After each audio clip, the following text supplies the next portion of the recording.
ಆತ್ಮೀಯ H16 news ಅರ್ಥಾತ್ ಹೇ ಸೀತಾರಾಮಗೆ ಸ್ವಾಗತ. ನಾನು ನಿಮ್ಮವ ಆಯಿತು ಮಲ್ಲಪ್ಪ ಜೋತಾರ. ಆತ್ಮೀಯರೇ, ಈಗಾಗಲೇ ಎಲ್ಲರೂ ವಿಶೇಷವಾಗಿ ಲಿಂಗಾಯತ್ ಮತ್ತು ಒಕ್ಕಲಿ ಕಮ್ಯುನಿಟಿ ಜೊತೆಗೆ ವೀರಶೈವರು ಎಲ್ಲರೂ ಗಾಬರಿಗೊಂಡಿದ್ರು. ಇವರೇನಾದರೂ ತಂದರೆ ಹೇಗಪ್ಪ, ಏನು ಮಾಡೋದು? ಅವ್ರಿಗೆ ಒಂದು ಕಡೆ ತಮ್ಮ ಜನಾಂಗದ ಬಗ್ಗೆ ಈ ಮೀಸಲಾತಿಯಿಂದಾಗಿ ಭಾಳಷ್ಟು ತೊಂದರೆ ಆಗ್ತದಂಥ ಭಯ, ನಮ್ಗೆ ಆದಷ್ಟು ಹೆಚ್ಚು ಸಿಗಲಿ, ಹೆಚ್ಚಿನ ಅದೆಲ್ಲ ನಮ್ಮನ್ನು ತಿಳ್ಕೊಳ್ಳುವಂಥದ್ದು, ಮತ್ತು ಈ ಮೀಸಲಾತಿ ವಿಶೇಷವಾಗಿ ಬಿದ್ದವರೆಗೆ ಹೆಚ್ಚಾಗ ಹೆಲ್ಪ್ ಆಗ್ತಾರಂಥದ್ದು ಏನೋ ಒಟ್ಟಿನಲ್ಲ ಹೇಳಲಿಕ್ಕಾಗಲಾರದು, ಅನುಭವಿಸ್ಲಿಕ್ಕೆ ಆಗಲಾರದು.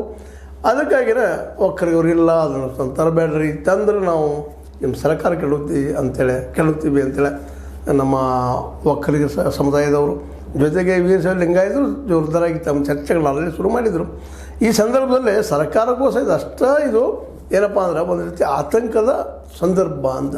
ಯಾಕಂದ್ರೆ ಸಪೋಸ್ ಏನಾದರೂ ಒಕ್ಕಲಿಗರು ಮತ್ತು ಲಿಂಗಾಯತರು ತಮ್ಮ ಶಾಸಕರನ್ನು ತೆಗೆದುಕೊಂಡ BJP ಜೊತೆ ಹೋದ್ರೆ ಸರ್ಕಾರ ಬಿದ್ದು ಹೋಗ್ತದೆ. ಇದು ಸಹಜವಾಗಿ ಎಲ್ಲರಲ್ಲೂ ಆತಂಕ ಮೂಡಿಸಿತ್ತು. ಅದಕ್ಕಾಗಿ ಸರ್ಕಾರವು ಸಹಿತ ಈ ಒಂದು ವಿಷಯದಲ್ಲಿ ಈ ಒಂದು ಆರಿದ ಹಾಲನ್ನು ಊದಿದು ಕುಡಿಯುವಂಥದ್ದು ಅಂತ ಹೇಳ್ತಾರೆ ನಮ್ಮಲ್ಲಿ. ಆಗ ಆರಿದ ಹಾಲನ್ನು ಇದು ಮೆತ್ತ ಕುಡಿಯುವಂಥ ಆ ದಿಶೆಯಲ್ಲಿ ನಮ್ಮ ಸರ್ಕಾರ ನಡೆದುಕೊಳ್ಳೋದ. ಜೊತೆಗೆ ಮೇ 2ರವರೆಗೆ ಇದನ್ನು ಪೋಸ್ಟ್ಪೋನ್ ಮಾಡಿ ಅಷ್ಟರ ಮತ್ತೆ ಚರ್ಚೆ ಮಾಡೋಣ ಅಂತೇಳಿ.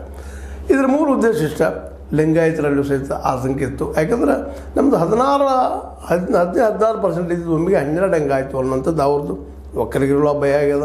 ಹಾಗಾದರೆ ಖಂಡ್ರೆ ಅವ್ರು ಮತ್ತೆ ಸಮಾಧಾನ ಮಾಡ್ಕೊಂಡಿದ್ದಾರೆ. ನಮ್ಮ ಈಶ್ವರ ಖಂಡ್ರೆ ಅವರು ಇಲ್ಲ, ಸಾಧಾರಣ ಲಿಂಗಾಯತರನ್ನು ಸಪ್ರೇಟ್ ಮಾಡಿದ ಹಾಗೆ ಹೀಗೆ ಅಂತೇಳಿ. ಆದರೆ ಇಲ್ಲೊಂದು ನಾವು ಎಲ್ಲ ಗಮನಿಸಬೇಕಾಗಿದ್ದೇನಪ್ಪ ಅಂದ್ರೆ, ಮುಖ್ಯವಾಗಿ ಮೀಸಲಾತಿಯಿಂದ ಕೆಲವು ಜನಕ್ಕೆ ಹೆಲ್ಪ್ ಆಗ್ತದೆ ಅನ್ನುವಂಥ ಒಂದು ವಿಚಾರ ಎಲ್ಲರಲ್ಲೂ ಅದ. ಬಟ್ ಈ ಸಲದ ಒಂದು ಮೀಸಲಾತಿಯಿಂದಾಗಿ ಎಲ್ಲ ಜಾತಿ ಜನಕ್ಕೂ ಒಂದಿಷ್ಟು ಅನುಕೂಲ ಆಗುವಂಥದ್ದು. ಅದರಲ್ಲೂ OBC ಮತ್ತು ಜೊತೆಗೆ ಈಗೇನು 14.5% ಅಥವಾ 14.9% ಸಾಮಾನ್ಯ ಉಳೋದಲ್ಲ, ಅದು ಒಂದು ರಿಸರ್ವೇಷನ್ ಅವ್ರಿಗೆ, ಅದು ಆ ಜನಕ್ಕೆಲ್ಲ ಬ್ರಾಹ್ಮಣರು ಇರ್ಬೋದು, ಇನ್ನುಳಿದವರು ಇರ್ಬೋದು, ಅವ್ರು ಎಷ್ಟೆಷ್ಟು ಪರ್ಸೆಂಟ್ ಅದಾರ ಅದೆಲ್ಲ ಲೆಕ್ಕ ಆಗಿದಾಗ ಅವ್ರಿಗೆ ಲಾಭನ. ಇದು ಬೋನಸ್ ಇದ್ದಂಗೆ ಇದು. ಇದನ್ನು ಮೊದಲು ನಾವು ತಿಳಿಯಾಗ ಎಲ್ಲರೂ ತುಂಬಬೇಕಾಗಿದೆ, ಜನಕ್ಕೆ ಹೇಳಬೇಕಾಗಿದೆ. ಇದು ಲಾಸ್ ಇಲ್ಲ, ಯಾರಿಗೂ ಲಾಸ್ ಇಲ್ಲ. ಯಾಕಂದರೆ ಕಾಂಗ್ರೆಸ್ ಹೇಳೋದು ಭಾಳ ಸತ್ಯ ಅದ ಮತ್ತು ಸ್ಪಷ್ಟ ಅದ. ಕೆಲವು ಸಮುದಾಯ ಬುದ್ಧಿವಂತ ಸಮುದಾಯ ಏನು ಮಾಡಿಬಿಡ್ತದಪ್ಪ ಅಂದ್ರೆ, ಇಡೀ ಒಂದು ದೊಡ್ಡ ಮೀಸಲಾತಿ ಉಳಿದು ಬಿಡ್ತದೆ. ಈಗ 50 ಕೊಟ್ಟಿದ್ರು ನಿಮ್ಗೆ 50% ಅದು. ಅದರ OBC ಬಂದರು, SC ಬಂದರು, ST ಬಂದರು, ಎಲ್ಲರೂ ಬಂದರು. ಈಗೇನೋ 60%, 70-80% ರನ್ನಿಂಗ್ ಹಚ್ಚಿದ್ದಾರೆ. ಅದರ ಬಂದುಬಿಟ್ರು ಅವರೆಲ್ಲ. ಮತ್ತು ಮೇಲ್ವರ್ಣೀಯರಿಗೆ ಮುಂದೆ ಉಳಿತಾರಲ್ಲ, ಅವ್ರಿಗೂ ಇಲ್ಲ 14-14% 15% ಉಳಿತಲ್ಲ. ಅವ್ರು ಎಷ್ಟಿದ್ದಾರಪ್ಪ ಎಲ್ಲ ಮೇಲ್ವರ್ಣಿ ಅಂದ್ರೆ ಬ್ರಾಹ್ಮಣರು, ಇನ್ನುಳಿದ ಮೇಲ್ಜಾತಿ ಅವರು ಎಷ್ಟಿದ್ದಾರೆ ಅವರು. ಈಗಂತ ಲಿಂಗಾಯತರಿಗೆ ಕೊಟ್ಟರು, ಒಕ್ಕಲಿಗರಿಗೆ ಕೊಟ್ಟರು, ವೀರಶೈವರಿಗೆ ಕೊಟ್ಟರು, ಇನ್ನುಳಿದ ಜಾತಿಯವ್ರಿಗೆ ಕೊಟ್ಟರು, ಯಾರೆಲ್ಲ ಜಾತಿ ಒಂದು ಜಾತಿಗಳು ಕೊಟ್ಟಿದ್ದಾರೆ. ತೊಗೊಳ್ರಪ್ಪ ನಿಮ್ಮ ಮೀಸಲಾತಿ. OBCಗೂ ಎಲ್ಲ ಕೂಡಿ 85.1% ಕೊಟ್ಟಿದ್ದಾರೆ. ಹೀಗಾಗಿ ಕಾನ್ಸೆಪ್ಟ್ ಏನಿತ್ತು, ಎಲ್ಲರಿಗೂ ಅವ್ರು ಎಷ್ಟು ಪ್ರಮಾಣದಲ್ಲಿದ್ದಾರ ಆ ಪ್ರಮಾಣದಲ್ಲಿ ಅವ್ರು ರಿಸರ್ವೇಷನ್ ಕೊಟ್ಬಿಡ್ರಿ, ಒಂದು ಮುಗಿದೋಗ್ಬಿಡ್ಲದು. ಯಾಕಂದ್ರೆ ಬರಾಡಿ ಜಾತಿಗಳು, ಬಲಿಷ್ಠ ಜಾತಿಗಳು ಏನು ಮಾಡ್ತಾರಪ್ಪ ಅಂತಂದ್ರೆ, ಇನ್ನುಳಿದವರ ಹಕ್ಕುಗಳನ್ನು ಕಸ್ಕೊಳ್ಳೋಂಥದ್ದು ನಡೆದ ಇತಿಹಾಸದಲ್ಲ. ಅದಕ್ಕಾಗಿ ಅವ್ರಿಗೂ ಕೊಟ್ಟಬಿಟ್ಟು ಅವರು ಅಷ್ಟು ಬಡದಾಡಿ ತೊಗೊಳ್ಳಿ ಅಂತೇಳಿ. ಹೀಗಾಗಿ ಆ ನೆಪದಲ್ಲಿ ಈ ಎಲ್ಲರಿಗೂ ಒಂದು 10% ಮಾಡ್ಕೊಂಡ್ರು, ಮತ್ತು ಜನರಲ್ಲಾಗೂ ಅಲ್ಲೇ ಅವ್ರಿಗೆ ಉಳಿದ್ಬಿಡ್ತು. ಹೀಗಾಗಿ ಅವ್ರ ಲಾಭ ಹೆಚ್ಚಾಗ್ತದಂತ ಅನ್ನುವಂಥದ್ದು ನಿಮ್ಗೆ ಈಗಾಗಲೇ ಸ್ಪಷ್ಟ ಅಂಥ ವಿಷಯ ಅದು.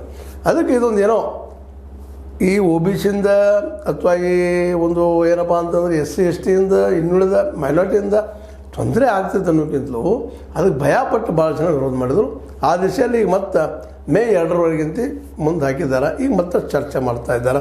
ಅದಕ್ಕೆ ಒಂದು ಮಾತನ್ನು ಇವರು ಹೇಳ್ತಾ ಇದ್ದಾರೆ, ಯಾರಪ್ಪ ಲಾರ್ಡ್ರು ಒಂದು ಸಲಹೆ ಕೊಡ್ತಾರೆ.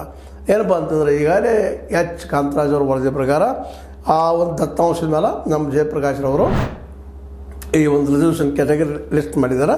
ಈಗ ಏನು ಮಾಡಿರಪ್ಪ ಅಂತಂದ್ರೆ, ಅವ್ರು ಏನು ಹೇಳ್ತಾರಪ್ಪ ಅಂದ್ರೆ, ಸಮೀಕ್ಷೆ ನಡೆಸಿದ ಬಗ್ಗೆ ಡಿಜಿಟಲ್ ದಾಖಲೆಗಳು ಸರ್ಕಾರದ ಬಳಿ ಇವೆ ಅದಾವ. ಸರ್ಕಾರದ ಡಿಜಿಟಲ್ ರೆಕಾರ್ಡ್ಸ್ ಇದ್ದಾವೆ. ಯಾರು ಏರಿಯಾದಲ್ಲಿ ಏನು ಹೋಗಿದ್ರು, ಏನು ಮಾಡಿದ್ರು ಅಂತ ಎಲ್ಲರೂ ರೆಕಾರ್ಡ್ ಮಾಡಿದ್ದಾರೆ. ಅವತ್ತನ್ನು ಮುಂದೆ ತಾಲೂಕು ಹಾಗೂ ವಿಧಾನಸಭಾ ಕ್ಷೇತ್ರವಾರು ವಿವರಗಳನ್ನು ಆಯೋಗ ಪ್ರತ್ಯೇಕವಾಗಿ ಸಂಗ್ರಹಿಸಿಟ್ಟಿದೆ. ಆಯೋಗ ಅದನ್ನೆಲ್ಲ ಸಪ್ರೇಟ್ ಮಾಡಿ ಇಟ್ಟಾರೆ. ಈಗಾಗಲೇ ಅಲ್ಲಿ ಹೋಗ್ರಿ, ಎನ್ಕ್ವೈರಿ ಮಾಡಿಸಿಂದ ಇದನ್ನು ಏನು ಬಿಡೋಣಪ್ಪ ಅಂದ್ರೆ, ಸಾರ್ವಜನಿಕರಿಗೆ ಸಿಗೋಂಗೆ ಇಟ್ಬಿಟ್ಟು ಅಂದರೆ ಒಳ ನಿಗ್ರಿ ಇಲ್ಲಲ್ರಿ. ನಮ್ಮದು ಮಾಡಿಲ್ಲ, ನಿಮ್ಮದು ಮಾಡಿಲ್ಲ ಅನ್ನೋ ಮಾತಿಲ್ಲ. ನಮ್ಮ ಸರ್ವೆ ಮಾಡಿಲ್ಲ, ಅವೈಜ್ಞಾನಿಕ ಅದ ಮತ್ತಿನ್ನೊಂದು ಹೇಳೋಕಿದ್ರು ಎಲ್ಲೆಲ್ಲ ಈಗಾಗಲೇ ಹೇಳ್ತೀರಿ ರೆಕಾರ್ಡ್ಸ್ ಕೊಡ್ರಿ. ಒಂದಿನ ಉಳಿದಿದ್ದೀರ ಸಪೋಸ್ ಏನಾದರೂ ತಪ್ಪು ಎದುರು ಉಳಿದಿದ್ರೆ ಅಲ್ಲಿ ಅವ್ರದ್ದು ಹಾಕಿಸ್ಬಿಡ್ರಿ. ಈಗ ಅವ್ರು 3% ಅದಾರಲ್ಲ, ಅವ್ರು 3% ಕೊಟ್ಟೇ ಬಿಡೋಣ ಅವ್ರಿಗೆ, ಅಲ್ಲೇ ಕಾಂಪಿಟೇಷನ್ ಮಾಡಲಿ ಅವ್ರೊಳಗನ. ಇದು ಒಂದು ರೀತಿಯಿಂದ ಕಾನ್ಸಿನಾಮರ ಈ ಕಾನ್ಸೆಪ್ಟನ್ನು ಇವತ್ತು ಒಪ್ಪಬಹುದು. ಅದನ್ನು ಸಂತೋಷ್ ಲಾಡ್ ಅವರು ಇನ್ನಷ್ಟು ಕ್ಲಿಯರಾಗಿ ಸಜೆಷನ್ ಕೊಟ್ಟಿದ್ದಾರಂತ ಸುದ್ದಿಗಳು ಬರ್ತಾ ಇದ್ದಾವೆ. ಒಟ್ಟಿನಲ್ಲೇ ಇದನ್ನು ಎಲ್ಲರನ್ನೂ ಕನ್ವಿನ್ಸ್ ಮಾಡಿ ಅವ್ರಲ್ಲಿದ್ದಂಥ ಸಮಸ್ಯೆಗಳೇನಪ್ಪ, ಮಾನಸಿಕ ಭಯ ಏನು ಅದು ತೆಗೆದಾಕಿ ಇದು ಅನುಷ್ಠಾನಗೊಳಿಸೋಣ ಅಂತ ಮಾತ್ರ ಒಂದು ಹಂತದವರೆಗೆ ಸರಿ ಅದ. ಆ ದಿಶೆಯಲ್ಲಿ ಎಲ್ಲರೂ ಕನ್ವಿನ್ಸ್ ಮಾಡೋದು ಮುಖ್ಯ ಅದ. ಇದೇನಿಲ್ಲ, ಯಾವುದರಿಂದ ಏನೂ ಆಗೋದಿಲ್ಲ. ಇನ್ನೊಂದು ಮಾತು ನಾವು ತಿಳ್ಕೊಬೇಕಾಗಿದೆ, ಈ ಮೀಸಲಾತಿಯಿಂದ ಎಲ್ಲರಿಗೂ ಉದ್ಯೋಗ ಸಿಗ್ತೈತಿ, ಈ ದೇಶ ಸಿಗ್ತೈತಿ, ಸುಭದ್ರ ಆಕೈತಿ, ಸುಶಿಕ್ಷಿತ ಆಗ್ತೈತಿ ಅನ್ನೋದು ಸುಳ್ಳೋದಿಲ್ಲ. ಇಷ್ಟರೊಳಗೆ ಭಾಳಷ್ಟು ಆಗಬೇಕಾಗಿತ್ತು. ಯಾಕಂದ್ರೆ ನೀವು ಉದ್ಯೋಗ ಸೃಷ್ಟಿ ಮಾಡ್ತಾ ಇಲ್ಲಲ್ರಿ. ಉದ್ಯೋಗ ಇಲ್ಲ ನಿಮಗೆ, ಎಲ್ಲಿ ಉದ್ಯೋಗ ಕೊಡೋದು? ಇರೋ 10 ಉದ್ಯೋಗ ಡಿವೈಡ್ ಮಾಡಿ ಕೊಟ್ಟು ಬಿಡ್ತಾರೆ. ಆದರೆ ಅವ್ರವ್ರು ಬಡದಾರ ಹೋಗ್ತಾರೆ. ಉದ್ಯೋಗ ಸಿಗ್ತೀನಿ ಎಲ್ಲರಿಗೂ? ಇಲ್ಲ. ನಾನು ಸ್ಪಷ್ಟ ಹೇಳ್ತಾ ಇದ್ದೀನಿ, ಮತ್ತೆ ಸ್ಪಷ್ಟ ತಿಳ್ಕೊಳ್ರಿ. ಇಲ್ಲೇ ಮೀಸಲಾತಿ ಎಲ್ಲರಿಗೂ ಅವ್ರ ಜಾತಿ ಪ್ರಕಾರ ಕೊಟ್ಟರೂ ಎಲ್ಲರಿಗೂ ಉದ್ಯೋಗ ಇಲ್ಲ. ಯಾಕಂದರೆ ಉದ್ಯೋಗ ತಯಾರು ಮಾಡೋಂಥ ಕೇಂದ್ರಗಳು ನಮ್ಮಲ್ಲಿಲ್ಲ. ನಾವು ಎಲ್ಲ ಬಂದ್ ಮಾಡ್ಕೊಳ್ತಿದ್ವಿ. ನಾವು ಪಬ್ಲಿಕ್ ಸೆಕ್ಟರ್ದು ಎಲ್ಲ ಯೂನಿಯನ್ಗಳೆಲ್ಲ ಎಲ್ಲ ಪ್ರೈವೇಟ್ದವ್ರು ಕೊಟ್ಬಿಟ್ಟಿವಿ. ಪ್ರೈವೇಟ್ದವ್ರವರು ತಮಗೆ ಎಷ್ಟು ಬೇಕು ಅಷ್ಟು ಮಂದಿ ತೊಗೊಳ್ತಾರೆ, ಒಂದು ಮಂದಿ ಹೊರಗೆ ಹಾಕಿಬಿಡ್ತಾರೆ. ಪರ್ಮನೆಂಟ್ ಆರ್ಡರ್ ಅಂತೂ ಕೊಡೋದೇ ಇಲ್ಲ. ಎಲ್ಲ ಟೆಂಪ್ರರಿ ಟ್ರೈನರ್ ತೊಗೊಳೋದು, ಮತ್ತಿನ್ನೊಂದು ತೊಗೊಳೋದು, ಟ್ರೈನರ್ ತೊಗೊಂಡು ಮತ್ತೆ ಇನ್ನೊಂದು ಯಾವುದು ತೊಗೊಂಡಿಲ್ಲ, ಟೆಂಪ್ರರಿ ತೊಗೊಂಡು ಆ ಸಮಯ ಅದಕ್ಕೆ ಮನೆ ಕಳಿಸಿಬಿಡೋದು. ಇದನ್ನೆಲ್ಲ ಇವತ್ತು ನೋಡ್ತಾ ಇದ್ದೀವಿ. ಅದಕ್ಕಾಗಿ ನಾವು ಮೀಸಲಾತಿ ಸಲುವಾಗಿ ಈ ರೀತಿ ಗೊಂದಲ ಇಡಿಸ್ಕೊಳ್ಳೋಕ್ಕಿಂತಲೂ ಮೀಸಲಾತಿ ಬಗ್ಗೆ ನಾವು ಸ್ಪಷ್ಟವಾದ ನಿಲುವನ್ನು ತೆಗಿಬೇಕಾಗಿದೆ. ಇವತ್ತು ಮೀಸಲಾತಿ ಬಂದರೆ ಇಡೀ ದೇಶಕ್ಕೆಲ್ಲ ಉದ್ಯೋಗ ಸಿಗ್ತೈತಿ, ಎಲ್ಲ ಜನರು ಆರಾಮಿರ್ತಾರಂತಲ್ಲ. ನೀವು ಎಷ್ಟೆಷ್ಟು ಪರ್ಸೆಂಟೇಜ್ ಇದ್ರಿ ಅಷ್ಟು ಪರ್ಸೆಂಟೇಜ್ ನಿಮ್ಗೆ ಕೊಟ್ಟು ಬಿಟ್ಟಿದ್ದಪ್ಪ ಅಂತಂದ್ರೆ ನಿಮ್ಮ ಕೋಟದಲ್ಲಿ ನೀವು ಬಡ್ದಾಡೋದಪ್ಪ.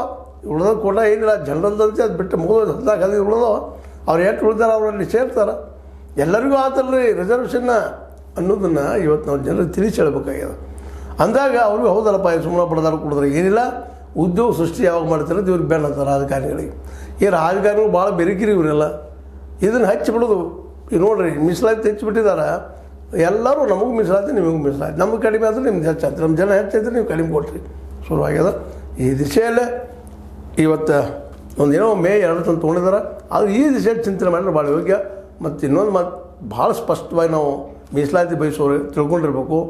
ನಮ್ಮ ಮೀಸಲಾತಿ ನಾವು ಕಾಂಪಿಟೇಷನ್ ಮಾಡ್ಬೇಕು. ಮತ್ತು ಸಿಗೋದು ಅಷ್ಟು ಸುಲಭ ಇಲ್ಲ. ಯಾಕಂದ್ರೆ ಉದ್ಯೋಗ ಸೃಷ್ಟಿ ಆಗ್ತಾಯಿಲ್ಲ. PSUಗಳೆಲ್ಲ ದಿವಾಳಿಯದ್ದು ಹೋಗಿಬಿಟ್ಟಿದ್ದಾವೆ.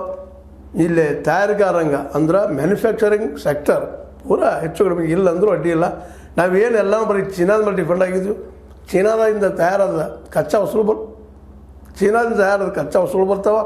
ಅದು ತೊಗೊಂಡು ನಾವಿಲ್ಲಿ ಮತ್ತೆ ಮರಳಿ ಅವತ್ತು ತಯಾರು ಮಾಡುವಂಥದ್ದು ತೋರಿಸ್ಕೊಂಡು ಮೇಡ್ ಇನ್ ಇಂಡಿಯಾ ಅಂತ ಅನ್ನೋದು ಹೋಗುವಂಥ ಅತ್ಯಂತ ದರಿದ್ರದ ಪರಿಸ್ಥಿತಿ ಇವತ್ತು ನಿರ್ಮಾಣ ಆಗ್ಯದ.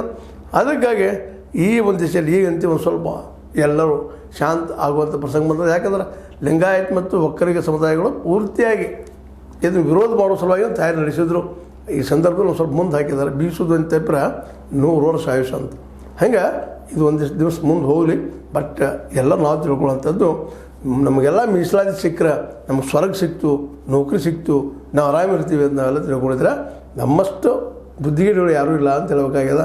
ಯಾಕಂದ್ರೆ ಉದ್ಯೋಗ ಸೃಷ್ಟಿಗೆ ಏನು ಮಾಡಿದ್ದಾರೆ ಇವರು, ಎಷ್ಟು ಉದ್ಯೋಗಗಳಿದ್ದಾವೆ, ಪ್ರತಿ ವರ್ಷ ಎಷ್ಟು ಉದ್ಯೋಗ ಹುಡ್ತಾ ಇದ್ದಾವೆ, ಅದರದ್ದು ಒಂದು ಶ್ವೇತಪತ್ರ ಹೊರಡಿಸಿ ಇಷ್ಟು ಉದ್ಯೋಗ ಹೊಡ್ತಾವೆ. IAS ಎಷ್ಟು ಹೊಡ್ತಾವೆ, KS ಎಷ್ಟು ಹೊಡ್ತಾವೆ, IPS ಎಷ್ಟು ಹೊಡ್ತಾವೆ, KPS ಎಷ್ಟು ಹೊಡ್ತಾವೆ, ಮತ್ತೇನೋ ನೀವು ಎಷ್ಟು ಉದ್ಯೋಗ ಎಲ್ಲ ತೆಗೆದು ಹಾಕಿದಾಗ ಇಷ್ಟು 1 ಲಕ್ಷ, 2 ಲಕ್ಷ, 4 ಲಕ್ಷ, 10 ಲಕ್ಷ ಅಷ್ಟೇ ಮಂದಿ ನೌಕರಿ ಸಿಗೋದು. ಉಳಿದವ್ರ ಈಗ ಆಗಿದಲ್ಲ ಈ ಪರಿಸ್ಥಿತಿ ಅದ.